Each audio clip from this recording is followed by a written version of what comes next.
नमस्कार. श्री अरविंद विचार मंच प्रणीत श्री अरविंद व्याख्यानमालेत मला आपले विचार मांडण्याची संधी मिळावी याबद्दल मी प्रथमतः आयोजकांचे मनपूर्वक आभार मानतो. हे वर्ष अनेक दृष्टीने महत्त्वाचं आहे. महापुरुषांच्या महनीय व्यक्तींच्या जयंती किंवा पुण्यतिथी आपण साजरी करतो. वंदे मातरम सारख्या गीता सारख्या अमूर्त गोष्टीची जयंती आपण यावर्षी साजरी करणार आहोत. या सगळ्याच्या पार्श्वभूमीवर हे वर्ष पूर्णतः वेगळं आहे. पहिली गोष्ट म्हणजे ऋषी बंकिमचंद्र चट्टोपाध्याय यांच्या वंदे मातरम या गीताला 150वं वर्ष लागतं आहे.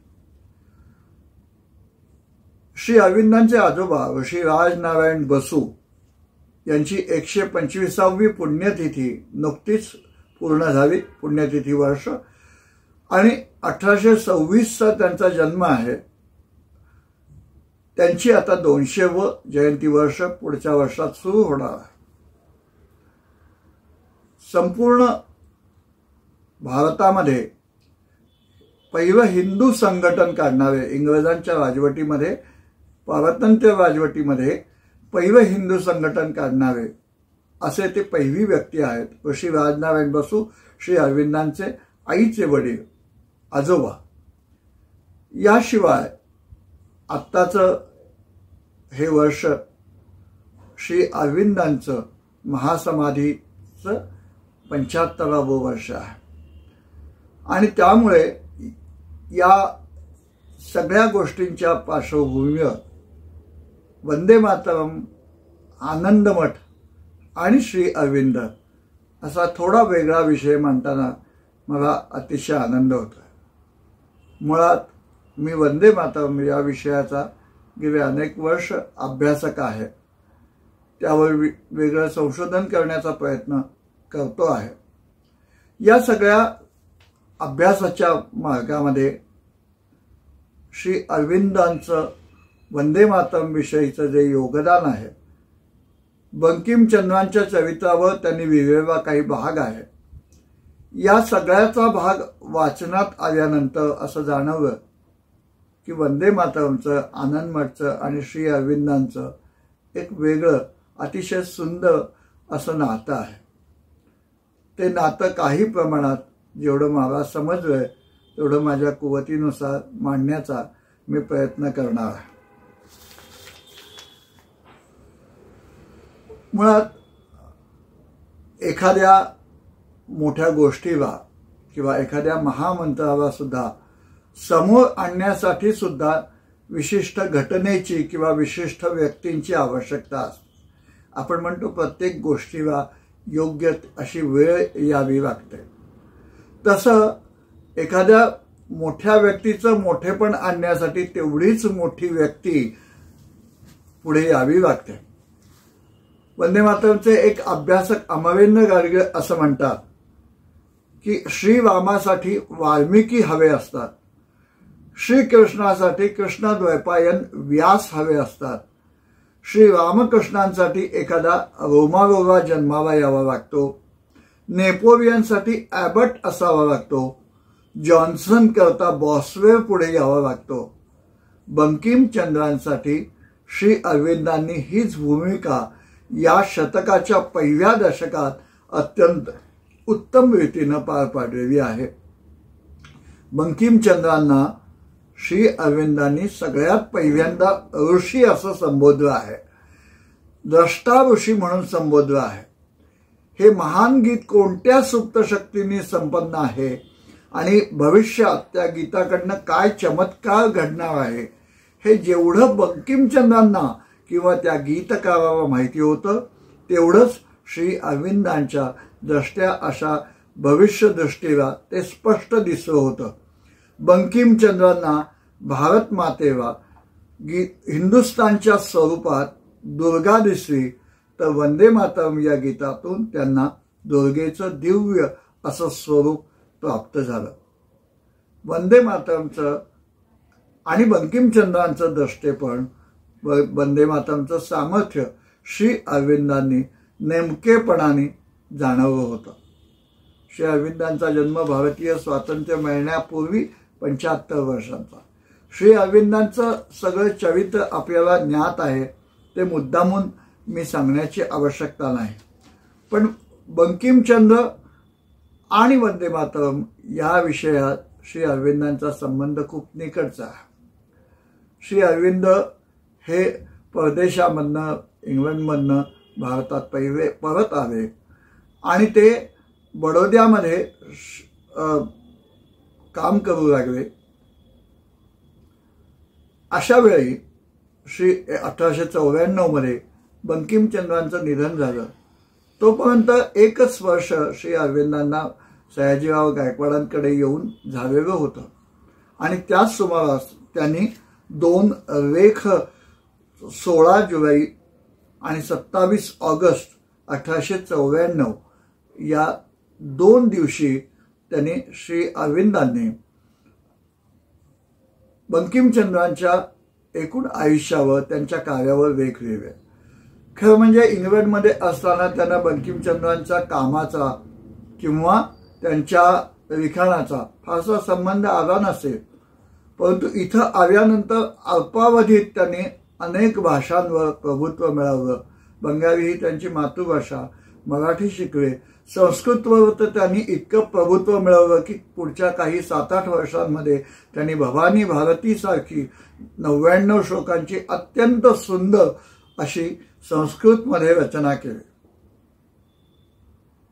एकूणच बंकिमचंद्रांच्या आयुष्यावर त्यांनी केवळ भारतात आल्यानंतर 1 वर्षामध्ये अतिशय सुंदर असे लेख लिहिले. त्याच्यानंतर काही काळ जावा लागला. 1905च्या सुमाराला पुन्हा एकदा श्री अरविंदांचा आणि वंदे मातरमचा जवळचा संबंध आला असं म्हणायला हरकत नाही. 1904 मध्ये पुन्हा बडोद्याच्याच वास्तव्यामध्ये त्यांचे मित्र चारुचंद्र दत्त यांना त्यांनी भवानी मंदिर उद्देश पत्रिका समजावून सांगितले होते.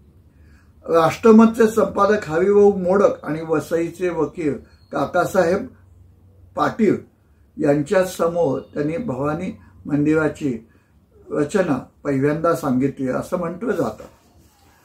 ही रचना खरं तर मूळ याची कल्पना आहे ती त्यांचे बंधू, क्रांतिकारक बंधू रवींद्रनाथ घोष यांची असावी असं म्हटलं जातं.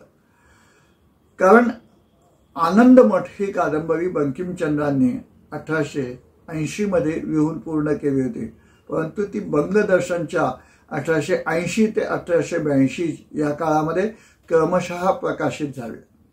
आणि या आनंदमठचा प्रभाव एकूणच त्यावेळच्या क्रांतिकारकांवर अत्यंत मोठ्या प्रमाणात होता आणि तसाच तो रवींद्रनाथ घोषांवर सुद्धा खूप मोठ्या प्रमाणात झालेला असावा. आनंदमठ हे जसं संन्यासी लोकांनी एकत्र येऊन केलेलं क्रांतिकार्य होतं, प्रत्यक्षात ते 1760 ते 1770-75च्या काळात बिहारपासून बंगालपर्यंत, आत्ताच्या बांगलादेशपर्यंतच्या प्रदेशामध्ये जो संन्यासांनी उठाव केला होता त्या खऱ्या हकीकतींच्या आधाराने बंकिमचंद्रांनी ही कादंबरी लिहिली होती.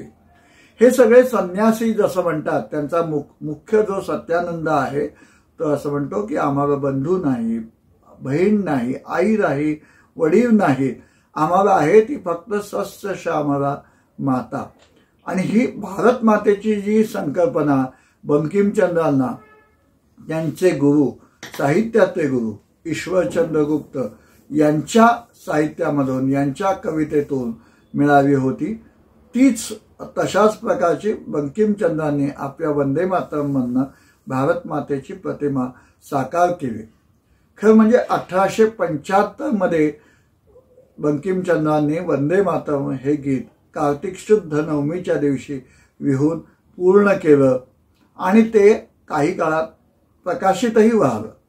पण त्यावेळी त्यांचे PA म्हणावं आताच्या ह्याच्यात, CA सचिव रामचंद्र बंदोपाध्याय हवे आणि त्यांनी नुकतंच लिहून पूर्ण झालेलं ते गीत पाहिलं आणि ते असं म्हणावे, बंकिमचंद्र नवा हवा हे सुंदर गीत झालंय.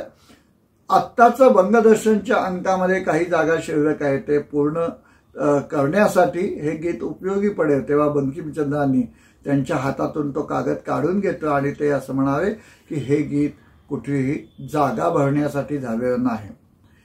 हे गीत काही वर्षानं केवळ बंगालच नव्हे तर संपूर्ण भारत डोक्यावर घेऊन नाचेल. त्यावेळी कदाचित तू नसेल, मी नसेल. बंकिमचंद्र त्यांच्या मुलीलाही म्हणाले ते की माझं सगळं साहित्य हे गंगेत बुडवलं तरी चालेल, पण वंदे मातरम हे गीत मात्र शाश्वत राहील, कायम राहील.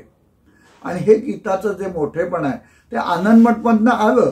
एखाद्या थीम सॉन्ग प्रमाणे एखाद्या सुंदर हिव्याला सुंदर कोंदण लाभावं, तसं वंदे मातरमचं कोंदण, आनंद मठचं कोंदण वंदे मातरमला मिळालं आणि काही प्रमाणात वंदे मातरम लोकांपर्यंत पोहोचलं. तरी सुद्धा बंकिमचंद्रांना जे अपेक्षित होतं तेवढ्या प्रमाणात ते पोहोचलं नसावं, कारण त्यांच्या एका मित्रांनी त्यांना पत्रात विचारलं की काहू बंकिमचंद्र, तुमचं वंदे मातरम हे गीत लोकांपर्यंत अजून का नाही पोहोचलं. त्यावेळी बंकिमचंद्र असं म्हणाले की लोकांना आज वंदे उदरमची भ्रांत पडली आहे, वंदे मातरम पोहोचायला अजून कदाचित वेळ जावा लागेल.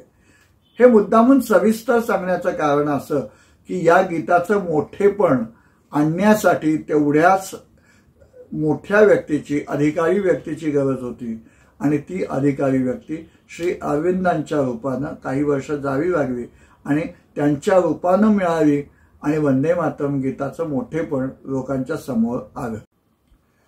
जसं बंकिमचंद्रांनी असं म्हटलं होतं की पुढे 30-35 वर्षात हे गीत लोक डोक्यावर घेऊन नाचतील किंवा लोकांपर्यंत हे चांगल्या पद्धतीनं पोहोचेल. बंकिमचंद्र त्या अर्थाने खरंच द्रष्टे होते. बंकिमचंद्रांनाही ऋषीच म्हटलं जातं ते तेवढ्या करता. आणि 1905 मध्ये बंगालची फाळणी लॉर्ड कर्झननी जाहीर केली आणि संपूर्ण देशामध्ये, पहिल्यांदा बंगालमध्ये आणि संपूर्ण देशामध्ये एकच लोकक्षोभ उसळला. याची जी पहिली सभा झाली, खरं म्हणजे ऑक्टोबरमध्ये ही फाळणी अंमलात येणार होती 1905 मध्ये, पण 7 ऑगस्ट 1905 या दिवशी एक प्रचंड मोठी सभा ही कलकत्त्याच्या टाउन हॉलच्या परिसरामध्ये होणार होती. पण सकाळपासनं, संध्याकाळी सभा होणार होती पण सकाळपासनं एवढी लोकांची गर्दी सुरू झाली की प्रचंड मोठ्या जनसमुदायामुळे ती सभा एकाच वेळी टाउन हॉलच्या परिसरामध्ये एकूण 4 ठिकाणी घेण्यात आली. आणि ही सभा चालू असताना अचानक कोणीतरी एका अनामिक देशभक्ताने वंदे मातरम अशी घोषणा केली. आणि श्री अरविंद असं लिहितात की समुद्राच्या लाटा उसळाव्यात त्याप्रमाणे वंदे मातरमच्या घोषणा एकापाठोपाठ एक या उसळायला लागल्या. हे वंदे मातरमचा हा वर्षाव ढगाच्या रूपाने जणू काही लंडनला जाऊन भिडला आणि वंदे मातरमचे धक्के हे इंग्रजी राजसिंहासनावर बसायला लागले. पण या धक्क्यांचं महत्व हे पहिल्यांदा श्री अरविंदांनी जाणलं होतं, कारण ते या घटनेचे साक्षीदार असावेत. त्यांनी या घटनेचं प्रसंगाचं वर्णन करताना असं अतिशय सुंदर वाक्य लिहून ठेवलेले आहे की त्यावेळी ते लिहितात की बंकिम बाबूंनी कित्येक वर्षापूर्वी हे गीत लिहिले, त्यावेळी फार थोड्यांनी हे गीत ऐकले, परंतु एका दीर्घ अशा मोहनिद्रेतून अकस्मात क्षणी जागा झाल्यासारख्या बंगीय जनतेने सत्य समजून घेण्यासाठी आसमंतात दृष्टी फिरवली आणि एका दैववान क्षणाला कोणीतरी गाऊ लागलं वंदे मातरम. मंत्र मिळाला होता आणि एका दिवसात आम जनतेने देशभक्तीच्या धर्माची दीक्षा घेतली होती. काय सुंदर शब्द आहेत श्री अरविंदांचे. मातेचा आविष्कार झाला होता आणि एकदा ते मातृदर्शन घडल्यापासून लोकांना विश्रांती नाही, शांती नाही. मातृमंदिराची पूर्ण उभारणी होऊन त्यात मातेची मूर्ती स्थापन झाल्याशिवाय नि तिला बलिदान दिल्याशिवाय निद्राही नाही. एका महान राष्ट्राला एकदा हे दर्शन घडल्यानंतर ते आक्रमकांच्या जोखडापुढे आपली मान वाकवतील किंवा दास्य पत्करतील ही शंकाच नाही. श्री अरविंदांनी या सगळ्या घटनेचं वर्णन अतिशय सुंदर भाषेत केले, पण ते तिथं थांबवे नाहीयेत. ते पुढे असं म्हणतात की बंकिमचंद्रांनी आपल्याला, वंदे मातरमच्या रूपाने बरं का, बंकिमचंद्रांनी आपल्याला एक असे साधन उपलब्ध करून दिले आहे की ज्यामुळे या देशातील जनतेचा आत्मा अभिव्यक्त होऊ शकला, स्वतःचे आत्मरूप प्रगट करू शकला. त्यांनी आपल्या देशाची भाषिक गरज भागवली, पण त्याची राजकीय गरजही दूरदृष्टीने हेरली. आनंदमठ आणि देवी चौधुराणी यामधून वेगवेगळ्या भाषांनी त्यांनी प्रचारलेला संदेश म्हणजे निर्भय शक्तीचा आणि आवेशाचा आविष्कार होता. आनंदमठ कादंबरीत ही कल्पनाच साऱ्या पुस्तकाचं रहस्य उलगडून दाखवणारी गुरुकिल्ली आहे आणि संघटित हिंदुस्थानचे राष्ट्रगीत झालेल्या या महान गीतामधून त्याचे परिपूर्ण स्वरबद्ध प्रकटन झालेले दिसते. श्री अरविंद पुढे असं म्हणतात, श्री अरविंदांना या गीताचं राष्ट्रगीत म्हणून जे महत्व होतं ते समजलेलं होतं. स्वदेश बांधवांना राष्ट्रधर्माची दीक्षा देऊन पारतंत्र्य मुक्तीचा मार्ग त्यांनी दाखवून दिला. राष्ट्राच्या पुनरुत्थानाच्या आणि स्वतंत्रतेच्या मार्गावर नेणारे जे नवचैतन्य राष्ट्रात प्रगट झालेले दिसते त्याचे स्फूर्तिदाते आणि राजनैतिक गुरु हे बंकिमचंद्रच होत असं श्री अरविंद म्हणतात. श्री अरविंदांनी बंकिमचंद्रांवरही अतिशय सुंदर असं लिखाण केलेलं आहे. श्री अरविंदांनी बंकिमचंद्रांच्या साहित्यकृतीचं अत्यंत उत्तम असं समीक्षण केलं. किंबहुना बंकिमचंद्रांची साहित्यिक या पलीकडे राष्ट्रनिर्माता अशी जी ओळख करून द्यायची ती श्री अरविंदांनी प्रथम करून दिली. एखाद्या महान व्यक्तीचं काव्य उजेडात आणण्याचं काम श्री अरविंदांनी अतिशय उत्तम प्रकाराने केलेलं आहे. श्री अरविंदांनी बंकिमचंद्रांना ऋषी असं गौरवताना त्यांनी ते असं म्हणावेत, ऋषीपणाची व्याख्या ते फार सुंदर करतात आणि ती व्याख्या करतानाच बंकिमचंद्र ऋषी कसे होते ते सांगतात. ऋषी हे संतांपेक्षा वेगळे असतात, त्यांचं चरित्रही सौंदर्याने भरलेलं नसतं. ते व्यक्ती म्हणून श्रेष्ठ झालेले नसतात, तर त्यांनी केलेल्या कार्यामुळे त्यांचं श्रेष्ठत्व सिद्ध होतं. एक महान आणि स्पष्ट दृष्टी देणारा संदेश राष्ट्राला किंवा अखिल मानवतेला देण्यासाठी जणू देवानं त्यांची निवड केलेली असते. त्यांच्या मुखातून ईश्वरी संदेश पृथ्वीवर येतो, जो संदेश त्यांना मिळालेला असतो. हे दृश्य परमेश्वराने जगाला दाखवण्यासाठी त्यांच्या हवाली केलेले असतं.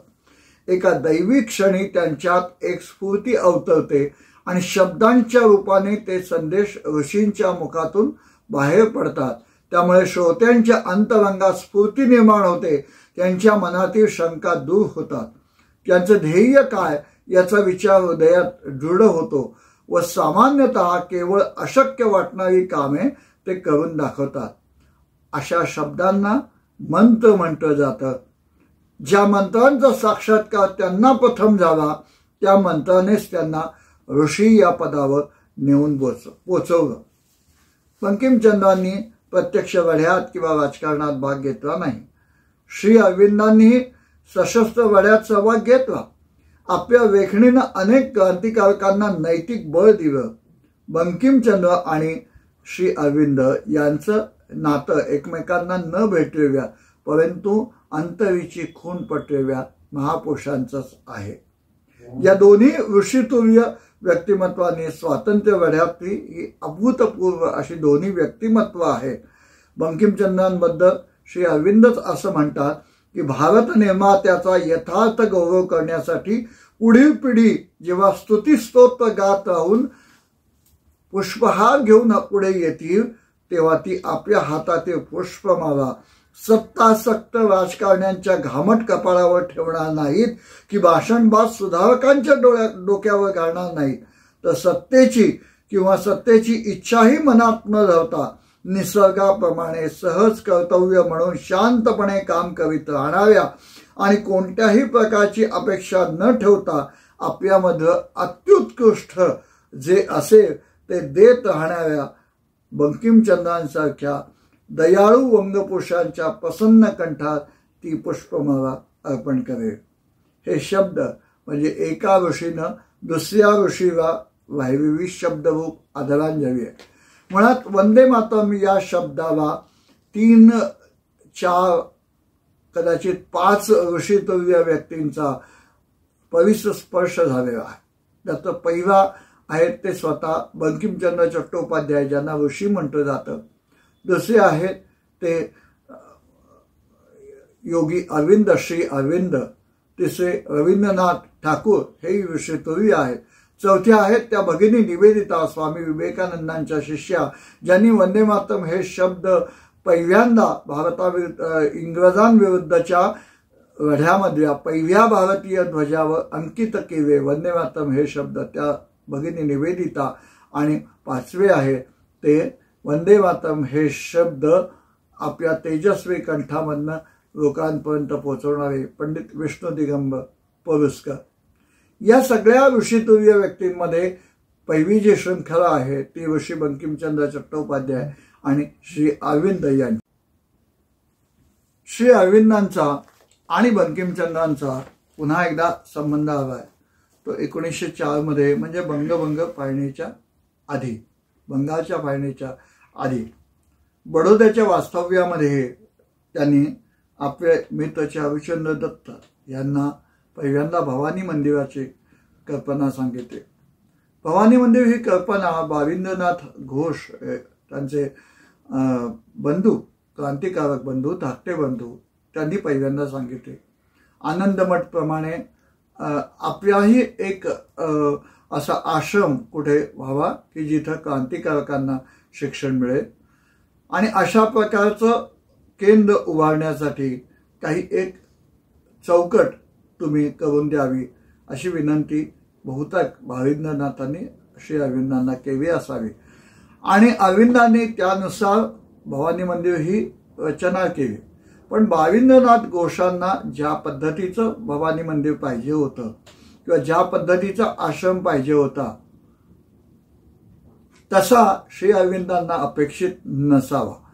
कारण ते असं म्हणतात की भवानीचं एक मंदिर उभारायचं आहे, तिथे तिची प्राणप्रतिष्ठापन करायची आहे. या पवित्र कार्यात सहाय्य करण्यासाठी मातेच्या सर्व भक्तांना आवाहन करण्यात येत आहे. पण ही भवानी माता कोण आहे आणि तिच्यासाठी का मंदिर उभारायचं, तर त्याची सुरुवातच ते करतात. भवानी म्हणजे अमेय ऊर्जा, भवानी म्हणजे शक्ती. आपण भारतीय शक्तीविना सर्वत्र अपयशी आहोत. शक्तीविना आपलं ज्ञानही मृत आहे. शक्तीशिवाय आपली भक्ती तरणार नाही. भारताला आज केवळ शक्तीचीच आवश्यकता आहे. हे जे सगळं एकूण हा जो लेख मांडलाय, हा लेख तसा एक 7-8 पानांचा असेल, फार मोठाही नाही, कदाचित 1500-2000 शब्दांचा आजच्या भाषेत असेल. पण त्यामध्ये बंकिमचंद्रांना अपेक्षित असणाऱ्या वंदे मातरमच्या जवळ जाणारे अनेक मुद्दे आहेत. राष्ट्र म्हणजे काय, तर ती लक्षावधींची शक्ती आहे. आपण राष्ट्र निर्माण करायचं का नष्ट करायचं, आणि भारतानं पुनर्जन्म घेतलाच पाहिजे. भवानी मंदिरमध्ये किंवा भवानी भारतीमध्ये जे त्यांनी अनेक विचार मांडलेत त्याच विचारांचा उत्तरार्ध 15 ऑगस्ट 1947 या भारताला स्वातंत्र्य मिळालं त्या दिवशी श्री अरविंदांचा 75वा वाढदिवस होता. त्या दिवशी त्यांनी जे विचार मांडलेत ते जुळणारे आहे. श्री अरविंद अनेक उदाहरण देतात या भवानी मंदिरमध्ये. मुळात हे अतिशय नितांत सुंदर असा लेख आहे. या लेखामध्ये हे मंदिर म्हणजे दगडविटांचं एखादं मंदिर नाहीचे मुळे हे आहे ते आपल्या सगळ्यांनी उभारलेलं असं एक केंद्र आहे आणि ती एक संकल्पना आहे. या भवानी मंदिराचे सुद्धा काही नियम आहेत. काय पद्धतीनं तिथं येणाऱ्या साधकांना काय केलं पाहिजे हे श्री अरविंद सांगतात. आणि ते सगळं जे सामान्य नियम आहेत ते आजच्या काळामध्ये पुढे ज्या हिंदू संघटना अनेक निघाल्या त्याच्यात राष्ट्रीय स्वयंसेवक संघ असेल, विवेकानंद केंद्र असेल, श्री रामकृष्ण मठ असेल, या सगळ्यांमध्ये जे पूर्ण जीवनव्रती आहेत किंवा जे पूर्ण वेळ कार्यकर्ते म्हणून काम करता आहेत, त्यांना लागू असणारे जे अलिखित नियम आहेत, ते सगळे नियम श्री अरविंदांनी आपल्या भवानी मंदिर या कल्पनेमध्ये सांगितलेलं आहे। यात सामान्य नियमांमध्ये ब्रह्मचर्य स्वीकारलं पाहिजे आणि किमान 4 वर्ष देशासाठी देण्याची शपथ घ्यायला पाहिजे। मातेच्या नावाने मिळालेला सगळा पैसा हा मातेच्या सेवेसाठीच खर्च होईल हे बघितलं पाहिजे। समाज प्रबोधनाचं कार्य केलं पाहिजे आणि त्यामध्ये वर्ग, रात्रशाळा, धार्मिक शिकवण, रुग्ण शुश्रूषा, परोपकारी कामं चालवणं हे केलं पाहिजे आणि यातही मुख्य काम हे मध्यम वर्गासाठी केलं पाहिजे। ते काय काम केलं पाहिजे, धनाढ्य लोकांसाठी काय केलं पाहिजे आणि सर्वसामान्य लोकांसाठी काय काम केलं पाहिजे, या सगळ्याचा उहापोह श्री अरविंदांनी या भवानी मंदिर या रचनेमध्ये केलेला आहे। ही कन्सेप्ट, ही रचना किंवा ही दृश्य संकल्पना ही केवळ दिसणारं एखादं दगडविटांचं मंदिर हे अपेक्षितच नाही श्री अरविंदांना। त्यामुळे असं सांगतात की भाविंद्रनाथ घोषांनी मध्य प्रदेशमध्ये जंगल परिसरामध्ये काही जागा बघून ठेवलेली होती, पण ती पुढे पूर्णत्वाला गेली नाही। श्री अरविंद नंतर बडोदा सोडून बंगालमध्ये आले। बंगालच्या क्रांतिकार्यात त्यांनी मार्गदर्शन करायला सुरुवात केली। संपादन वंदे मातरम या वृत्तपत्राचं संपादन त्यांनी हाती घेतलं आणि त्याच्यानंतर त्यांची लेखणी स्पष्टपणे इंग्रजांचा दोष दाखवत त्यांच्यावर टीका करू लागली। त्यांचे हे वंदे मातरम या वृत्तपत्राचे लेख म्हणजे भारतीय वृत्तपत्रकारितेमध्ये अत्यंत ज्वलंत असे अग्रलेख, जे लोकमान्य टिळकांच्या तोडीचे, त्याच पठडीत बसणारे असे म्हटले पाहिजे, थेट वार करणारे, परंतु इतके थेट वार करणारे असूनही ते शब्दामध्ये अडकत नव्हते। श्री अरविंदांना शब्दांमध्ये त्यांच्या लेखणीमध्ये पकडण्याचे इंग्रजांचे प्रयत्न फोल होत होते। भवानी मंदिरमधील भारत माता ही श्री अरविंदांना विशेष भावलेली आहे। भवानी भक्तीमध्ये प्रत्यक्षात देवीची अनेक विधा स्वरूप जरी आलेली असली तरी त्यात सगळ्यामध्ये दिसते ती त्यांना केवळ भारत माता। बंकिमचंद्रांच्या बाबतीत असं झालंय। बंकिमचंद्र जेव्हा वंदे मातरम गीत लिहिलं त्या कार्तिक शुद्ध नवमीच्या आधी 1 महिना अश्विन शुद्ध अष्टमीच्या वेळी दुर्गोत्सवामध्ये त्यांच्या घरात बसलेले होते। दुर्गोत्सव चालू होता आणि त्या दुर्गा मातेच्या मूर्तीमध्ये त्यांना भारत माता दिसली। तो महिषासूर म्हणजे साक्षात त्यांना इंग्रज वाटले आणि मग त्यांनी जो लेख लिहून काढला ते वंदे मातरमचं गद्य स्वरूप असलेलं आम्हा दुर्गोत्सव नावाचा लेख। त्याच्या पुढे त्यांनी वंदे मातरम लिहिलं। बंकिमचंद्रांनी जी भारत माता त्यांच्या शब्दांमध्ये काव्यामध्ये आणली त्याच्याबद्दल त्याचा पुढचा धागा श्री अरविंदांच्या लिखाणात दिसतो। श्री अरविंदांनी एका ठिकाणी लिहून ठेवलंय की मातेचं पूजन म्हणजे काय, तर स्वदेश प्रेमाचा पाया मुळे मातेच्या पूजनाने घातला जातो। वंदे मातरम म्हणजे काय, माते तुला वंदन असो, एवढा साधा अर्थ आहे। ती माता म्हणजे कोण, तर आपली जननी जन्मभूमी ही माता आहे। आपली जननी जी आहे ती आपली स्वतःची आई, ही सगळ्यात मोठी उपमा झाली। म्हणून आपल्या वारकरी संप्रदायामध्ये ज्ञानेश्वरांना ज्ञानाई म्हणतात, ज्ञानेश्वर माऊली म्हणतात किंवा विठोबाला पांडुरंगाला विठाई माऊली म्हणतात। तसं माता ही शेतकरी आपल्या जमिनीला काळी आई म्हणतो, तेच आपल्या देशाच्या बाबतीत मातृभूमी हा शब्द किंवा भारत माता हा शब्द आलेला आहे।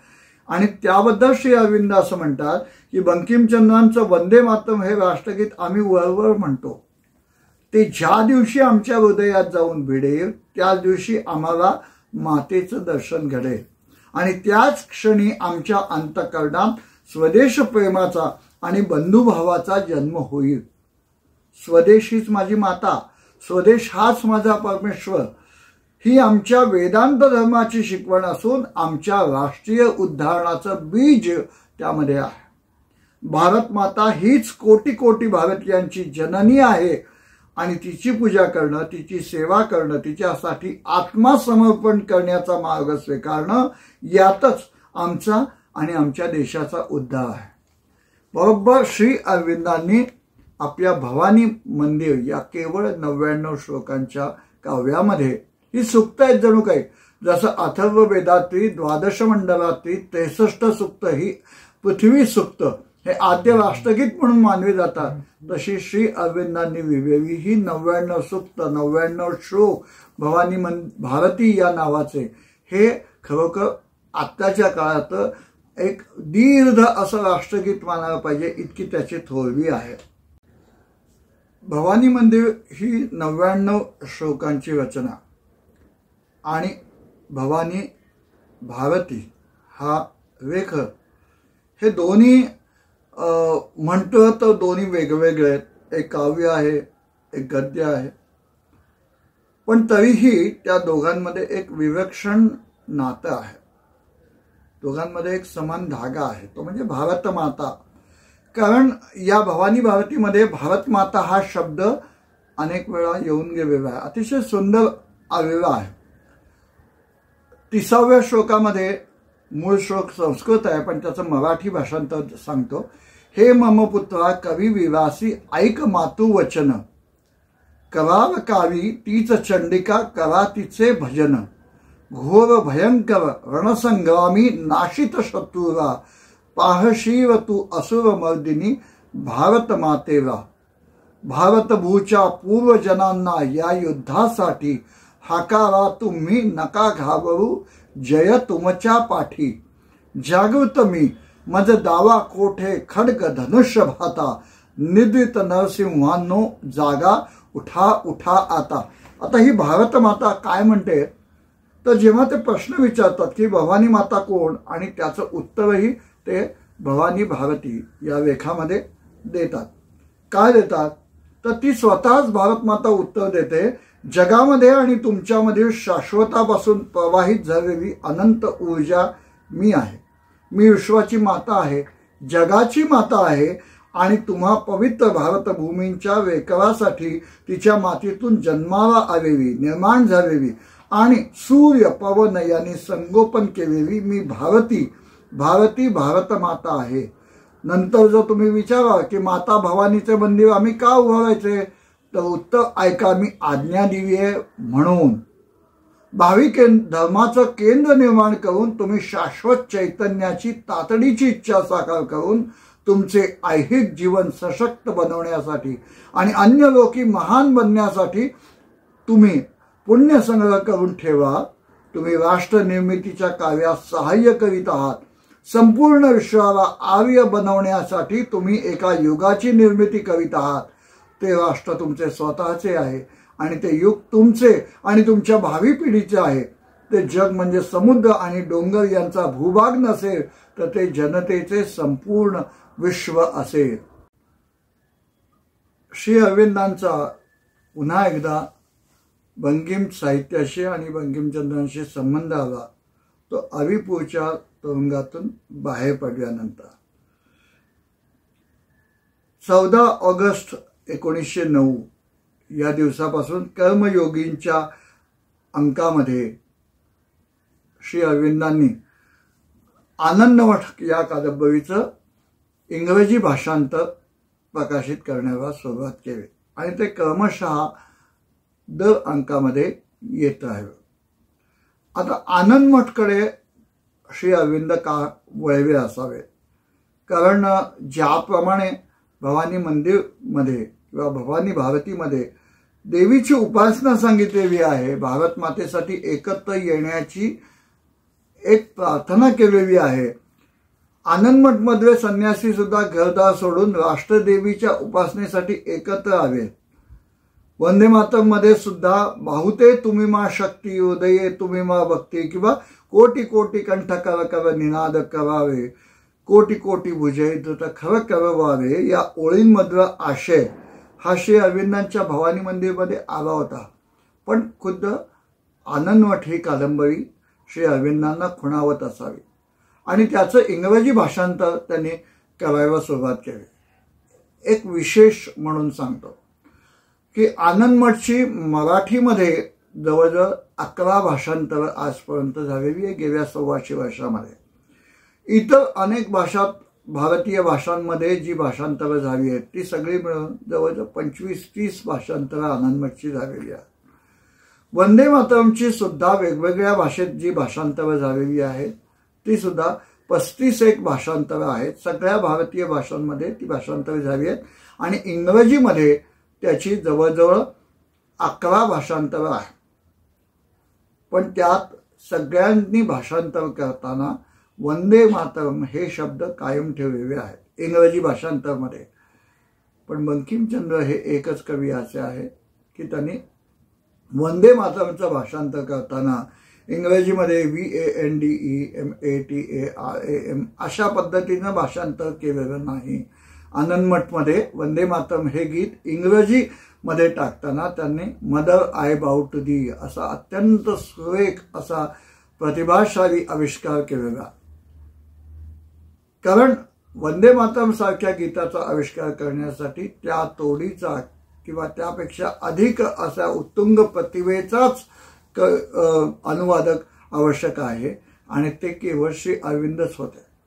आनंदमठच्या इंग्रजी अनुवादाबद्दल सांगताना मुद्दामून वंदे मातरमच्या अनुवादाबद्दल सांगितलं पाहिजे की वंदे मातरमचा पहिला इंग्रजी अनुवाद कोणी केला असेल तर तो राजनारायण बसूंनी केलेला आहे आणि राजनारायण बसूंनी 1884च्या सुमाराला इंग्रजी अनुवाद केला. राजनारायण बसू म्हणजे पुन्हा श्री अरविंदांचे आजोबा, आईचे वडील, त्यांनी पहिला केलेला आहे आणि तो इंग्लंडच्या राजसिंहासनापर्यंत पोहोचलेला आहे. त्या काळात 1886च्या सुमाराला यातली काळी माता आहे का ही नक्की त्याला भारत माता म्हणायचं आहे का याबद्दल इंग्लंडमध्ये चर्चाही झाली होती आणि ती चर्चा राजनारायण बसू यांनी केलेल्या इंग्रजी अनुवादाच्या आधाराने झालेली होती.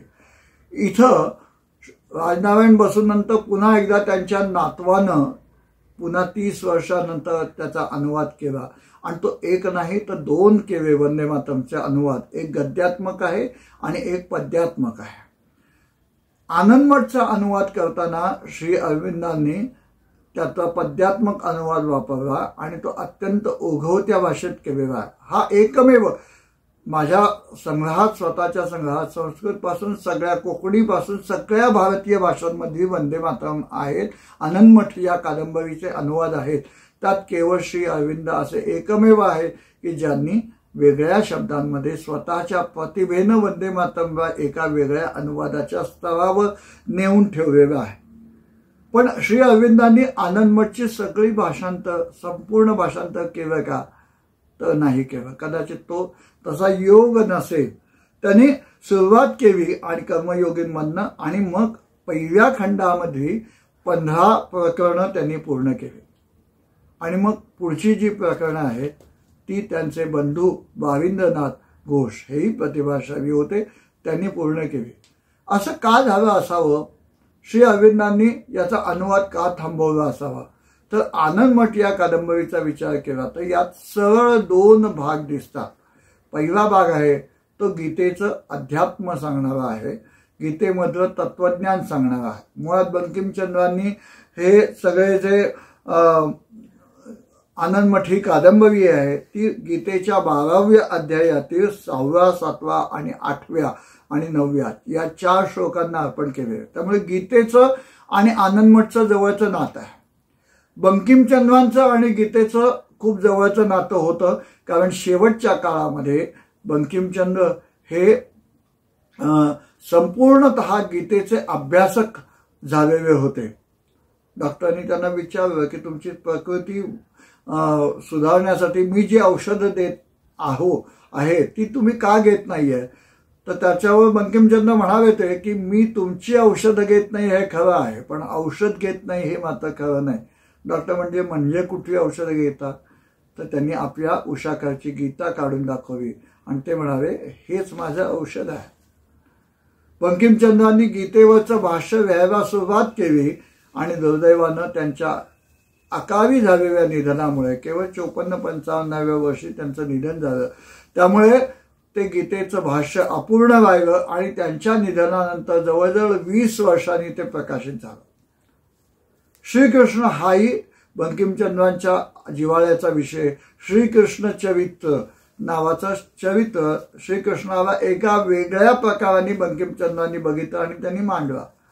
श्रीकृष्ण आणि गीता हे दोन्ही विषय जसे बंकिमचंद्रांचे जिव्हाळ्याचे विषय आहेत तेवढेच ते श्री अरविंदांचे आहेत.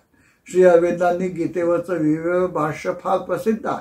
त्यांनी श्रीकृष्णाला वसुदेवाला ज्या स्वरूपात पाहिलं, प्रत्यक्ष दर्शन घेतलं तेही प्रसिद्ध आहे. त्याच्यामुळे आनंद मठमधलं त्यांनी भाषांतर का थांबवलं नंतरचं हे उलगडू शकतं. कारण जो पहिला भाग जो त्यांनी पहिली 15 प्रकरणं केली ते सगळे गीतेचं तत्वज्ञान सांगणारी होती आणि अरविंद घोषांची वाटचाल श्री अरविंदांकडे जी होत होती तोच हा काळ होता 1909चा.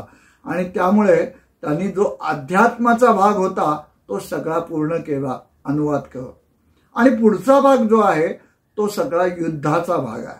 इंग्रजांविरुद्ध दिलेल्या, यवनांविरुद्ध दिलेल्या, मीर जाफर मीर कासिम यांच्या विरुद्ध दिलेल्या, जुलमी राजवटी विरुद्ध दिलेल्या संन्याशांनी लढ्याचा भाग आहे. त्यात युद्धाचा भाग मोठा आहे आणि तो भाग श्री अरविंदांनी पुरा केला नाही किंवा पुरा करू शकले नाही असं आपण म्हणू.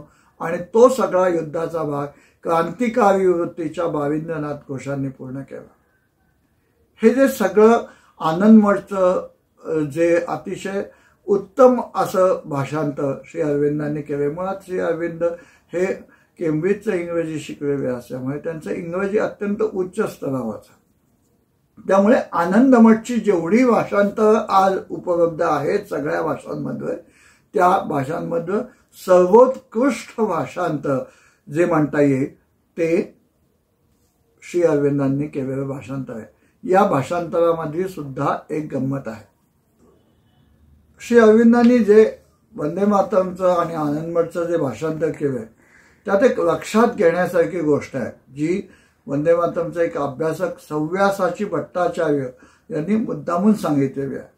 ते म्हणतात की या भागातील पहिल्या ओळीमध्ये श्री अरविंदांनी धर्म या शब्दाचं भाषांतर आचरण असं केलेलं आहे. इतरांनी धर्म या शब्दाचं इंग्रजी भाषांतर विविजन असं केलं होतं. धर्म म्हणजे आचरणाची एक विशिष्ट पद्धत असते, ती कोणत्याही पोथीत लिहिलेल्या संहितेत बसत नसते. श्री अरविंदांनी धर्म या संकल्पनेचा असा जो शुद्ध अर्थ वापरला त्यामुळे सर्वसाधारण लोकांच्या धर्माच्या कल्पनेपेक्षा वेगळेपण श्री अरविंदांनी दाखवून दिलेला आहे. श्री अरविंद यांना धर्म या संज्ञेचा अभिप्रेत असलेला अर्थ हा वेगळा झालेला. श्री अरविंद अनेक प्रकाराने वंदे मातरम आणि आनंदमठशी एकरूप झालेले आहे. बंगाली भाषेचा अभ्यास जरी त्यांनी भारतात बडोद्याला परत आल्यानंतर सुरू झाला असला तरी अल्पावधीत त्यांनी या सगळ्या भाषांचा अभ्यास पूर्ण केला आहे. आणि म्हणूनच ते अगदी 1 वर्षाच्या आत बंकिमचंद्रांच्या निधनानंतर ते केवळ 1 वर्षाचा त्यांचा अभ्यास होता तरी त्याच्यात ते म्हणतात की तरुणपणातील बंकिमचंद्र हे केवळ कवी आणि साहित्यकार होते, पण उत्तरायुष्यात मात्र ते ऋषी आणि देशाचे भवितव्य घडवणारे शिल्पकार झाले आहेत. भवानी भारती हे काव्य, भवानी मंदिर हा लेख आणि आनंदमठ ही कादंबरी, तिन्ही वेगवेगळ्या प्रकारच्या साहित्यकृती श्री अरविंदांच्या आयुष्यात आल्या. बंकिमचंद्रांचं साहित्य इतरही श्री अरविंदांनी वाचलं असेलच, पण या सगळ्या 3 गोष्टींमध्ये एक समान धागा होता, तो म्हणजे भारत मातेचा, आणि तो श्री अरविंदांना सगळ्यात जवळचा वाटला असावा. तो त्यांच्या लेखनातून आणखीनही अनेक ठिकाणी प्रगट झालेला आहे. एक याबाबतचा एक प्रसंग मुंशी यांनी लिहून ठेवलेला आहे. कन्हैयालाल मुंशी, भारतीय विद्याभवनचे संस्थापक.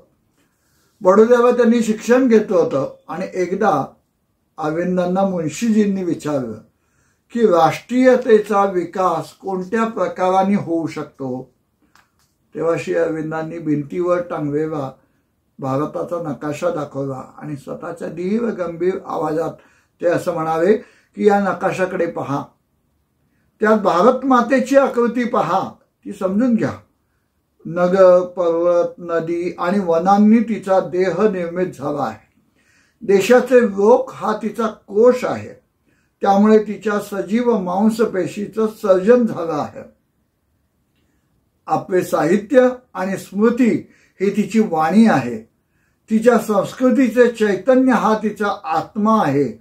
तिच्या मुलाबाळांची प्रसन्नता आणि स्वतंत्रता ही तिची मुक्ती आहे. भारताला जिवंत मातेसारखे पहा आणि तिचे ध्यान करा. नवविधा भक्तीनुसार तिची भक्ती करा. जे श्री अरविंदांनी कन्हैयालाल मुंशींना सांगितलं ते सगळे धागे या तीनही साहित्य कृतीत बंकिमचंद्रांच्या भारत मातेचे प्रतिबिंब श्री अरविंदांना दिसलं आणि म्हणूनच या साहित्य कृती श्री अरविंदांच्या प्रतिभेतून येताना त्यावर बंकिमचंद्रांची छाप न राहता श्री अरविंदांचं एक स्वतंत्र अत्यंत प्रतिभावान असं साहित्य आपल्याला दिसतं. श्री अरविंद हे देशभक्त होते, क्रांतिकारक होते आणि नंतरच्या काळात अत्यंत उच्च पदाला पोहोचले असे योगी होते. याची जी पहिली जडणघडण आहे त्यांची, त्या जडणघडणीमध्ये श्री बंकिमचंद्रांचा आणि भारत मातेचा खूप जवळचा संबंध आहे. या भारत मातेच्या त्यांनी केलेल्या चिंतनामुळे त्याचं प्रतिबिंब त्यांच्या नंतरच्या साहित्यामध्ये पडलेलं आहे.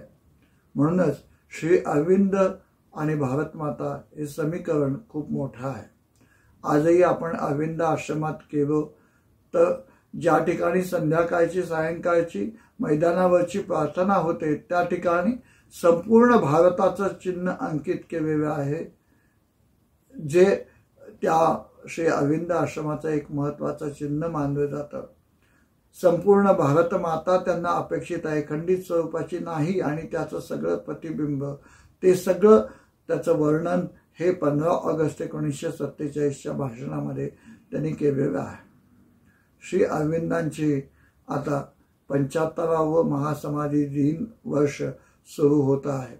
वंदे मातरमचं 150वे वर्ष सुरू झालेलं आहे.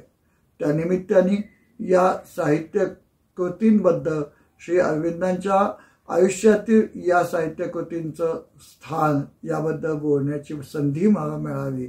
माझ्या अल्पस्वल्प अशा विचारांनुसार ते मी मांडण्याचा प्रयत्न केला. जे न्यूनत्व असेल ते माझं, जे श्रेष्ठत्व असेल ते या थोर विभूतींचं. पुन्हा एकदा या थोर विभूतींना मनपूर्वक वंदन करतो आणि घोषणा देतो, वंदे मातरम, वंदे मातरम, भारत माता की जय.